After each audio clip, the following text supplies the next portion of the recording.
आती है। थोड़ा ध्यान लगाकर सुनना मेरे धान के कटोरे वालों सब छत्तीसगढ़ वासी, सबले बढ़िया जम के बोलो जरा, सबले बढ़िया छत्तीसगढ़िया।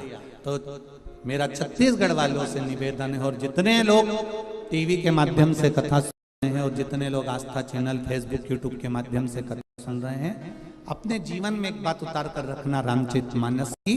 रामचरितमानस में राम जी ने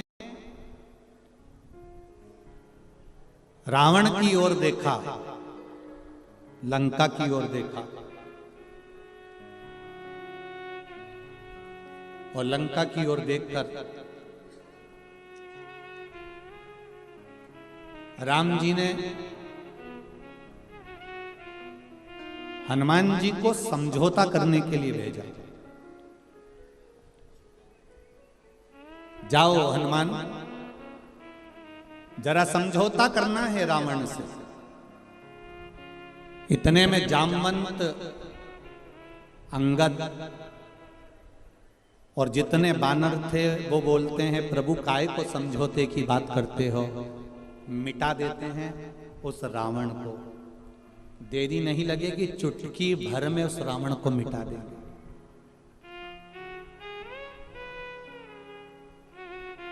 चुटकी भर में रावण को मिटा देंगे। राम जी ने कहा, रावण को मिटाना सरल है, पर मंदोदरी के मांग के सिंदूर को मिटाना कठिन है। जरा ध्यान दीजिए, रावण को मिटाना सरल है, पर जो ये मंदोदरी ने मांग में सिंदूर धारण कर कर रखा है, जो मंदोदरी अपनी मांग में सिंदूर धारण कर कर रखी है, जो मंदोदरी अपनी मांग में कुंकू धारण कर कर रखी है, जो मंदोदरी अपनी मांग में कुमकुम रखी हुई है, इसका सौभाग्य इसके सामने है, और इसका जो भजन है, इसका जो आनंद है, इसका जो स्मरण है, वो इतना प्रबल है कि उसको मिटाना कठिन है।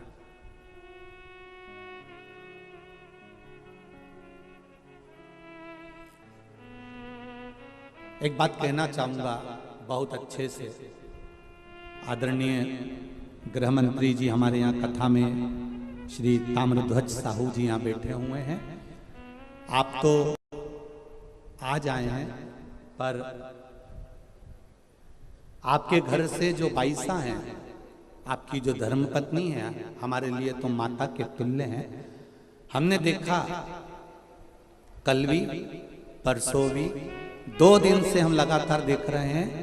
कहीं के दूसरे मंत्री की अगर पत्नी होती ना तो 3 घंटा कथा में नहीं बैठती, पर हमने ये चीज देखी है कि वो 5 दिन की कथा में 2-3 दिन लगातार कथा का रस तत्व ग्रहण कर रहे हैं। हम कहना चाहेंगे संपूर्ण विश्व के सनातनियों को एक बात बताना चाहेंगे कि पति जब घर से बाहर निकलता है, पति जब अपना घर छोड़कर किसी मार्ग की ओर आगे बढ़ता है, तो उसके साथ में धर्म पत्नी भले साथ नहीं रहती हो, पर उसके मांग में जो सिंदूर रहता है ना, उसकी चमक पति के साथ हर पल रहती है। ये निश्चित।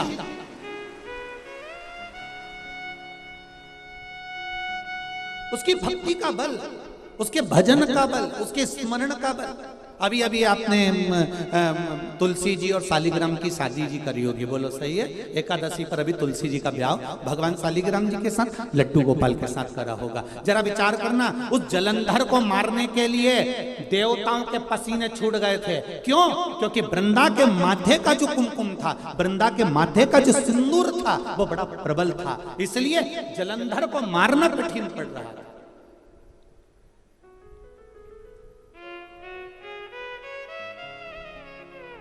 फिर करा क्या गया कि इसके सात्वित्व को डिगाया जाए, और सात्वित्व को डिगाने के लिए भेजा। जब उसका सात्वित्व डिग गया, सात्वित्व टूट गया, तब जलंधर के प्राणों को हरा गया। फिर निवेदन करूंगा मेरी जितनी माताएं यहाँ बैठी हैं, जितनी मेरी बहन बैठी हैं, जितनी मेरी जीजियाँ बैठी हुई हैं, जितनी मेरी बेटियाँ बैठी हुई हैं, निवेदन करूँगा मंगल पाणिग्रहण संस्कार होने के बाद में, विवाह हो जाने के बाद में अपने मस्तक पर मांग में, भले आजकल तो फैशन हो गया, ज़्यादा सिंदूर नहीं लगाती हैं माताएं, कुंकू नहीं लगाती हैं, थोड़ा उनको एक अलग सा फील होता है, तो उनको वो थोड़ा, मेरा निवेदन है कि मेरी जीजियों से, मेरी माताओं से, मेरी बहनों से, मेरी बेटियों से निवेदन है, शादी होने के बाद में मांग में, और एक फिर निवेदन करूंगा, वो पेंसिल जैसी नहीं, पेंसिल जैसी नहीं, सिंदूर तुम्हारे पति ने जिस समय तुम मंडप के अंदर बैठी थी और चांदी के सिक्के से, कलदार से, अंगूठी से, डब्बी में से भर भर कर तेरी मांग में भरा था, ऐसा सिंदूर तुम्हारी मांग में भरा होना चाहिए, ऐसा भरा होना।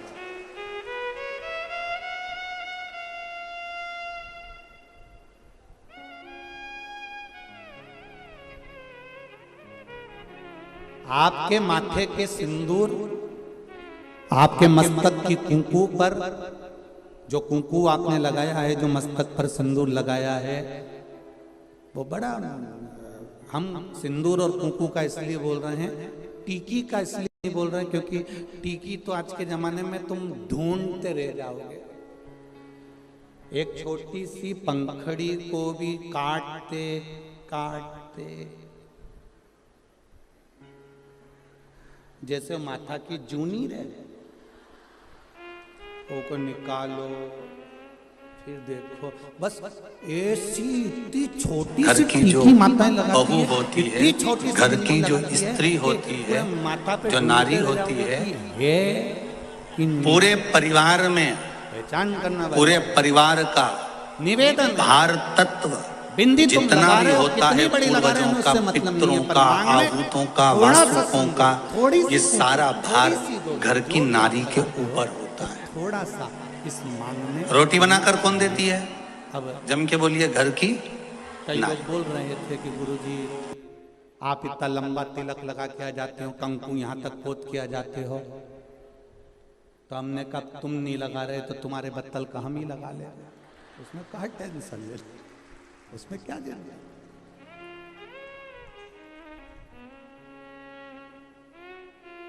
एक कथा याद आ जाती है, उस कथा में एक बार हम कथा करने के लिए काला पीपल गए, तो वहां कथा करने गए, तो वहां पर एक माता बूढ़ी बूढ़ी सी, बहुत 70-80 साल की, और कथा में आगे बैठ गई, और कथा हुई।